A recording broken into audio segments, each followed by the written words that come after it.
Welcome back everyone to Scavenging with Pineleaf, a story of tales, travels, and trifles, where I go over my last 10 years in the Lord of the Rings Online through the anniversary event. And today we'll handle the Year 1 Trifles, which involves killing various mobs all throughout the area. Yes, the Trifles, despite the name, involve a lot of combat, so therefore perhaps not the most well-named item in there, but if you want to be able to handle these, you probably want to take these bounties here. Will you stay and speak with me a moment?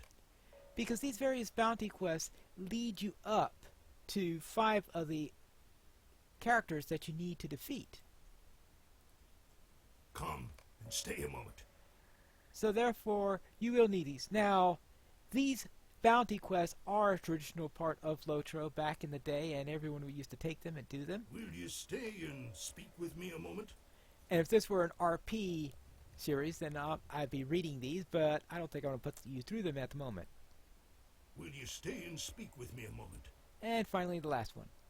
Will you help me?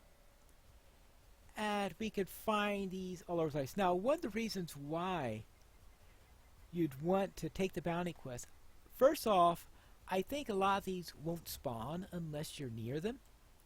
And the second one is, of course, is you got these arrows leading you to them. So 5 of them you can find because you've got arrows to help you. The other 4, you're on your own. If I were running this the most efficient way possible, then I obviously would have come and done this particular one back when I was looking for the Falconer's Tower. But in this case, I am doing them in an order for keeping the ones within a particular quest all together for presentation and for memory's sake. So therefore, I am doing this in an order that's logical from how they put them together, but not logical from doing them as efficiently as possible. So I think this is where we will. Yeah, I don't think we want either of those two because we want to try to... Yeah, I think these lights are part of the quest to bring up this bounty. The thing is, these mobs are level 40, level 60.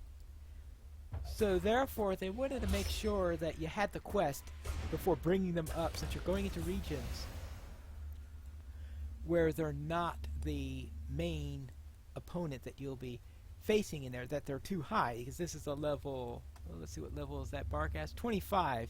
So obviously a level 60 monster here would be a bit inconvenient for a level 25 player. So that's why these are all operating. So now we've got 4 more of them that are associated with the bounties, and the other 4 are all in the starter zones, which is why they call this old foes. So now let's head into the next area where we have a bounty. 2 of our foes are out in this direction. One of them is Jagger Jack, one of the early bosses in the epic storyline if you are doing the man side down here in Bree. So therefore it's one that many players will have memories of having to go after Jagger Jack. So while he's an old foe, he's certainly not one that was particularly difficult or anything like that. In the early days you probably needed a group in order to take him out. But these days you probably certainly won't have too much trouble with him, and is very soloable now. The other one is Valgarch, and he is one of the more notorious foes because he's an elite warg that goes through here, and many a new player says, oh, here's a warg, let's go and kill it. And in fact, one of the fond memories someone had was giving over the 10 years in LOTRO was, of course, or at least maybe not fond, but at least memorable ones, was going on, take their first character, coming through here, and running into this warg that they thought they could take. And it wasn't until too late that they found out, oh, that's level 15. That's 3 levels higher than me. Oh, what is this funny symbol under the, over that red eye that's under, supposed to represent? So therefore, yes, it's the first elite many players run into by accident. And yeah, let's just say that even today there are a number of players that get themselves killed by running into Balgar. So I'm sure a lot of people come back to this area just so that they kill that warg, and it was nice of Standing Stone giving us an opportunity to remember that by sending us out in the first year of Trifles. But I don't see Balgar around here right now. I have some feeling that someone came around and killed him recently. But we can head in and take care of Jagger Jack, who is right over here. Oh, so he spawns inside of here, apparently. Okay. Well, that's called 2 enemies with 1 location. So with Balgar taken care of, we can now take a Jagger Jack over here, who is, as you see, only a level 9 and only signature. So certainly a much easier opponent. So we have those 2 down, and I think it is time for us to head to the Shire.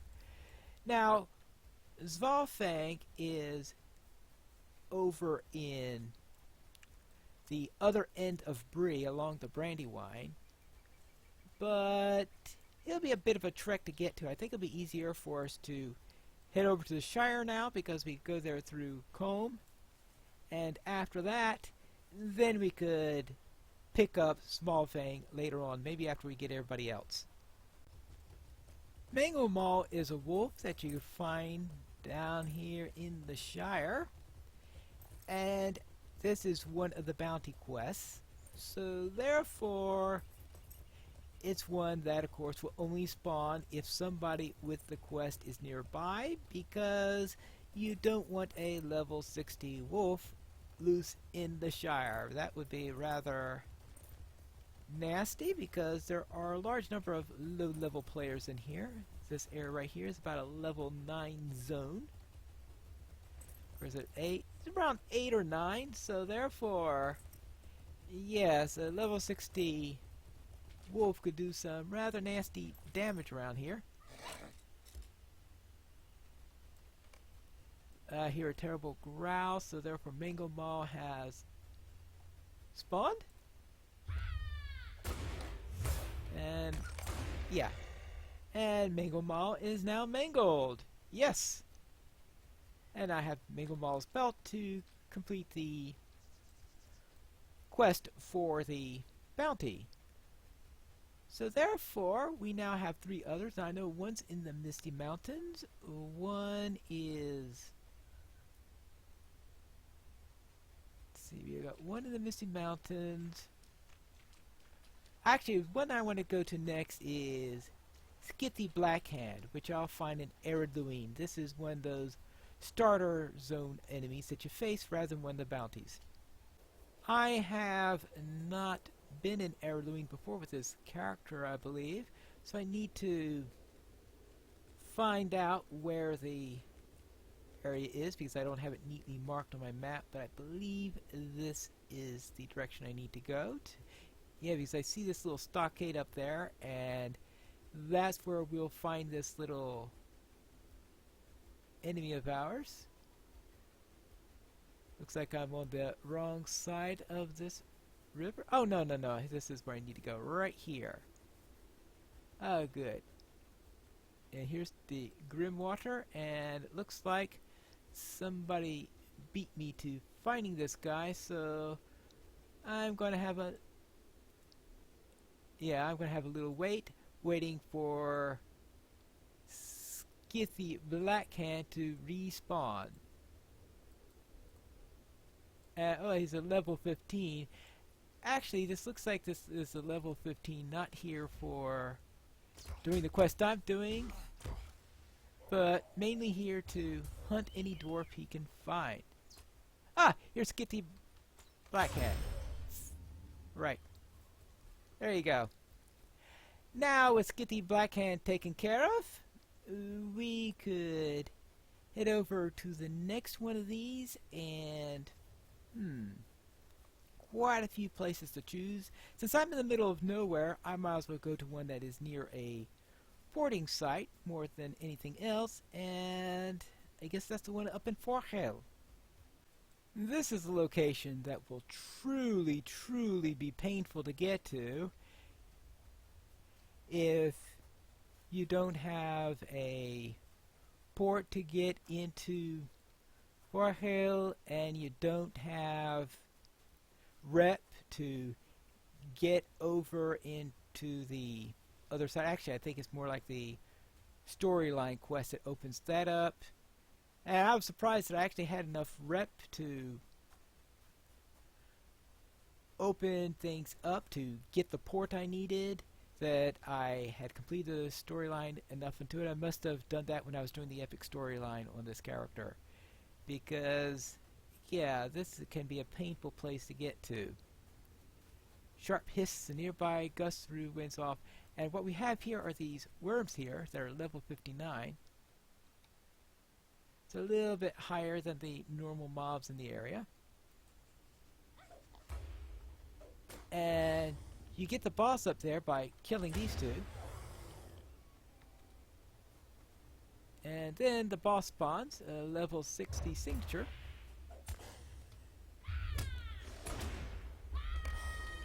And I defeated Farathlug again. And I have his scales. Alright, that leaves just two more. One is a troll in the troll shaws. Where else will you find a troll? One is a drake in the Misties. And one is a giant in Breland. Let's see, which one would be the best one for me to head out?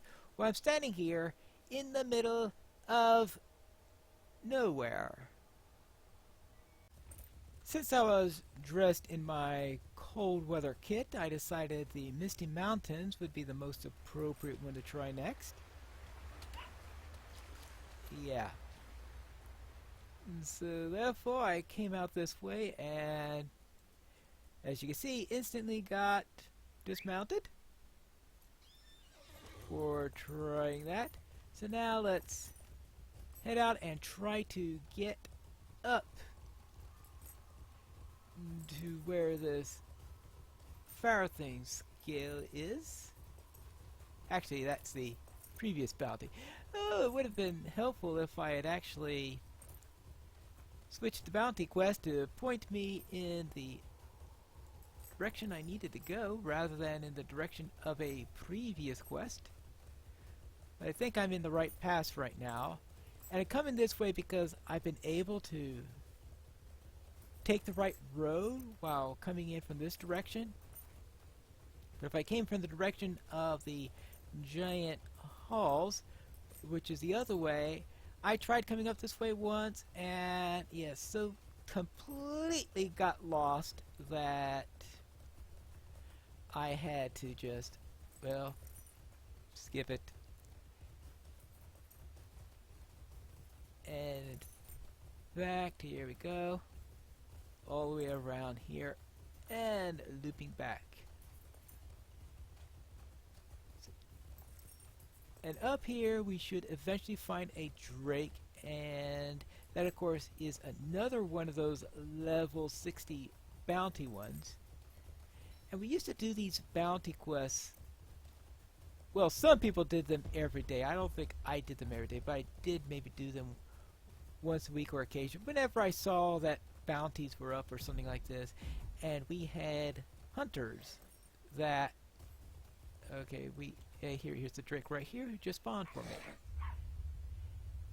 And we had hunters then, of course, would port everyone to the next area. Oh, okay. I went there, I thought it might have been another player, but no, it's just Farmer Maggot's dog. And the hunter will know exactly where to go for it. Wait. This guy's an elite master. Who's taking... I have to actually use gambits on these guys rather than one-shotting him. Right. So that just leaves our troll and a giant. And no, the giant isn't one of the ones that are in the local area. So it's time to head for the troll shawls to take care of a troll. Our next one is a troll named Feet, it looks like, though I can't be completely sure what the circumflex means over the eye there. But he will be found in the Trolls Glade, the Stone Trolls Glade right over here. And apparently we've got a troll approaching. Down over this way. Yeah, there he is. A rather nasty troll, apparently. Now the memory here has to do with, of course, my first reading of The Hobbit, which was a long time ago. It was a Thanksgiving Day. That would have been, oh yes, pretty long time ago. And of course, one of the most memorable scenes in The Hobbit involves these three trolls when they're a little bit more mobile, you could say. So, therefore, having us slay a troll within this area is the most appropriate thing, both for the bounties and for the memories, because it's not only a memory of a mob that we killed in the past, but it is also a memory of the Hobbit, which is, of course, the first story involving Middle-earth, at least the first one to have been published as a novel. A couple of poems in the early versions of Middle-earth in a way may have existed there, but the first full-fledged story there was of course The Hobbit. Now, let us head back to Breeland, because we have a giant that we must deal with. We are here in the Brandywood, a little island along the Brandywine, and this is where we are going to find Svalfang. And Svalfang is a giant, and there are two quests associated with him. One of them, when you're level 20, you need to steal his backpack, which I think is somewhere along here, and you have to... Right, this is the backpack you've got to steal. And you've got to do it when he's not around, because he's level 30, so of course if he sees you, he could kill you pretty quickly. Then they have a small follow-up quest to when you're at level 30, where you could actually kill him. And you've defeated Svalfang again. And that is the end of Year 1 Trifles. Old Foes.